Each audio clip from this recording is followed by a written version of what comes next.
پچھلے دنوں ایک کمشنر صاحب مجھے ملنے کے لیے تشریف لائے تو مجھے کہنے لگے یہ مدرسے والے بیکار بچوں کا کیا کریں، ہم بہت پریشان ہوں۔ میں نے کہا آپ کو کس بات کی پریشانی ہے؟ کہنے لگا کہ دیکھیں نا، یہ پڑھ لکھ کے بیکار ہوتے ہیں، کسی کام کے نہیں ہوتے، نہ کوئی ان میں سے ڈاکٹر ہوتا ہے، نہ کوئی انجینئر ہوتا ہے، کما کچھ نہیں سکتے، سوسائٹی کے قابل نہیں ہوتے۔ ہم اتنے لاکھوں طلباء کا کیا کریں؟ میرا تو دل چاہتا ہے مدارس کو بند کر دیا جائے۔ پھر میں نے کہا کہ کمشنر صاحب میں آپ کو چند باتیں کہوں گا، آپ برا نہ منائیے گا۔ کہتے ہیں ٹھیک ہے۔ میں نے کہا کہ یہ جو چند درویش قسم کے لوگ ہیں نا طلباء، یہ ہیں شہزادے، اور ان شہزادوں کی وجہ سے اللہ آپ کو بھی رزق دے رہا ہے۔ تو حیران ہو کے پوچھتے ہیں کیا مطلب؟ میں نے کہا ان کے قرآن پڑھنے کی وجہ سے اللہ آپ کو رزق دیتا ہے۔ اگر یہ نہ ہوتے تو باقی لوگوں کو تو اللہ پینے کو ایک گھونٹ پانی بھی نہ دیتا۔ حدیث مبارکہ میں ہے کچھ اللہ کے بندے ایسے ہوتے ہیں وَبِهِمْ يُنصَرُونَ، اللہ ان کے ذریعے باقیوں کی مدد کرتے ہیں۔ وَبِهِمْ يُمْطَرُونَ، ان کے صدقے اللہ بارشیں برساتے ہیں۔ وَبِهِمْ يُرْزَقُونَ، اور ان کی وجہ سے اللہ باقیوں کو بھی رزق عطا فرما دیتے ہیں۔ میں نے کہا کہ حدیث پاک میں آتا ہے اللہ تعالیٰ کسی قوم پہ عذاب کا ارادہ کرتے ہیں، مسجد میں ایک طالب علم اللہ اکبر کی آواز دیتا ہے، اللہ اکبر کی بات سن کر اللہ کو پیار آ جاتا ہے، اللہ عذاب مؤخر کر دیتے ہیں۔ اگر یہ تمہارے شہروں کا معاملہ ہوتا جو تم نے کلب بنائے ہوئے ہیں اور جو تم نے بازاروں کے اندر عریانی فحاشی پھیلائی ہوئی ہے، تو اللہ کسی کو پینے کو ایک گلاس پانی نہ دیتے۔ اگر تمہیں کچھ مل رہا ہے تو ان فقیروں کی وجہ سے مل رہا ہے۔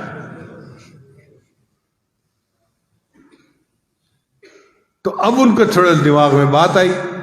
میں نے کہا کہ دیکھیں ہمارے پاس مثالیں ہیں کہ زیادہ کھا کے تو مر گئے، ایسی مثال کوئی نہیں کہ کوئی بھوکا مر گیا ہو۔ میں نے کہا کمشنر صاحب آپ کا اتنا بڑا ایریا ہے، آپ فیصل آباد، جھنگ، فلاں، ٹوبہ، اتنے ضلعوں کے کمشنر ہیں، ڈپٹی کمشنر کے بھی اوپر۔ اب آپ مجھے بتائیے آپ نے کبھی سنا ہو کہ کوئی حافظ، کوئی مولوی بھوک پیاس سے مر گیا ہو؟ کہتے ہیں نہیں سنا۔ پھر میں نے کہا اچھا میں اب آپ کو ایک بات اور بتاؤں کیا؟ میں نے کہا کہ آپ کی وجہ سے ہمارے پیٹ اللہ نے بڑھا دیے ہیں۔ اب یہ بات ان کے سمجھ میں نہیں آئی۔ میں نے کہا ہمارے پیٹ اگر لگے ہوتے نا ساتھ کمر کے تو ہر کسی نے کہنا تھا بیچارے کھانے کو ملتا کچھ نہیں، ہڈی بنے پھرتے ہیں۔ اللہ کہتے ہیں نہیں، یہ پانی بھی پئیں گے تو میں ان کو موٹا بنا دوں گا، تاکہ ان کی شکل دیکھ کے ہی پتہ چل جائے یہ بندہ بھوکا نہیں ہو سکتا۔ میں نے کہا دیکھو ہمارے پیٹ تمہاری وجہ سے بڑے ہوئے ہیں، تم نہ مدرسے والوں پہ اعتراض کرتے تو اللہ ہمیں بھی سمارٹ بنا دیتے۔ پھر میں نے کہا اچھا ہمارے پیٹ بڑے ہوئے ہیں، ذرا آپ پیٹ بڑھا کے دکھائیں۔ تو میں نے کہا ہے کوئی آفیسر جو اپنا پیٹ بڑھا کے دکھائے؟ پھر میں نے کہا کہ دیکھو ان کا کفیل اللہ ہے اور اللہ ان کو کھلاتا ہے اور اللہ ان کے لیے بھیجتا ہے۔ اسی لیے کوئی مدرسے والے کسی گورنمنٹ کے پاس نہیں جاتے جی کہ ہم مجبور ہیں، اب ہمیں آپ سے امداد چاہیے۔ میں نے کہا اپنی امداد رکھیں اپنے پاس، ہمیں بندوں سے کچھ نہیں چاہیے، ہمیں بندوں کا پروردگار دیتا ہے۔ الیس اللہ بکاف عبدا، کیا اللہ اپنے بندے کے لیے کافی نہیں ہے؟ ہم قسم اٹھا کے کہتے ہیں ہمارا اللہ ہمارے لیے کافی ہے۔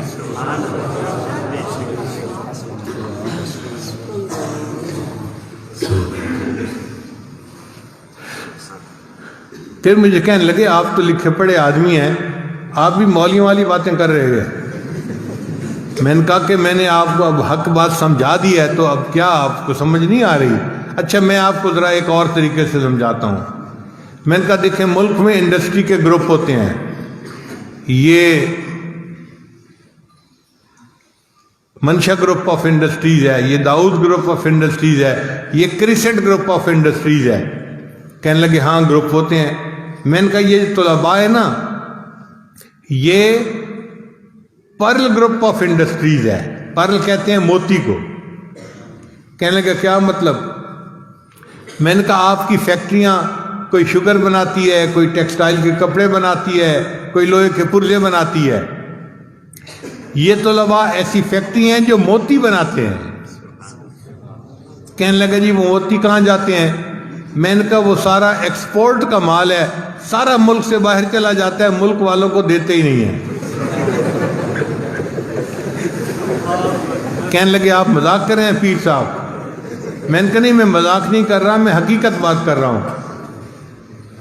قسم اٹھا کے کہتا ہوں کہ عرش کے اوپر کے جہان کے لیے ندامت کے آنسو نہیں ہیں، وہاں نہیں ہوتے. اللہ کے پاس فرشتے ہیں، وہ عبادت گزار ہیں.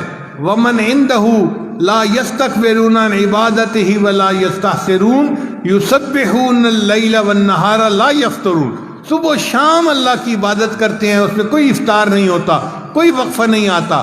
عبادت بہت ہے عرش کے اوپر کے جہان کے لیے، مگر اس جہان میں ندامت کے آنسو نہیں ہیں. تو اس جہان کے لیے یہ امپورٹ کا مال ہے. اللہ نے فرشتوں کو متعین کیا ہوا ہے، جاؤ اگر تمہیں کہیں ندامت کے آنسو ملے نا تو اٹھا کے میرے پاس لے آنا. اس لیے ہمارے طلباء تہجد کے وقت اٹھتے ہیں، اللہ کے سامنے 2-4 آنسو بہا دیتے ہیں. یہ آنسو نہیں، یہ موتی کے قطرے ہوتے ہیں. یہ پرل فیکٹری ہے جو پرل بنا رہی ہوتی ہے. موتی سمجھ کے شان کریمی نے چن لیے، قطرے جو تھے میرے عرق انفعال کے. میں نے کہا اللہ ان کے آنسوؤں پہ موتیوں کا بھو لگا دیتے ہیں، ان کی برکت سے پھر باقی ملک کے لوگ بھی روٹیاں کھا رہے ہیں. پھر ان کے سمجھ میں کچھ بات آئی، کہنے لگے آج آپ نے مجھے بات سمجھائی، یہ تو بڑے اہم لوگ ہیں. میں نے کہا ہاں، اب جو ہے نا جب کبھی آپ کسی کے بارے میں سنیں کہ یہ مدرسے کا طالب علم ہے، اس کو اپنے پاس بلایا کریں، اس کے ماتھے کا بوسہ لیا کریں. یہ وہ بچہ ہے جس کی وجہ سے تمہاری سیٹ بچی ہوئی ہے، تمہارا ملک بچا ہوا ہے، تمہارا ایمان بچا ہوا ہے، یہ تمہارا محسن ہے. تب اس کی سمجھ میں بات آئی. کہنے لگے آپ بات تو ٹھیک کر رہے ہیں. تو الحمدللہ کہ یہ متوکلین ہیں، اللہ ان کو خود رزق پہنچاتا ہے.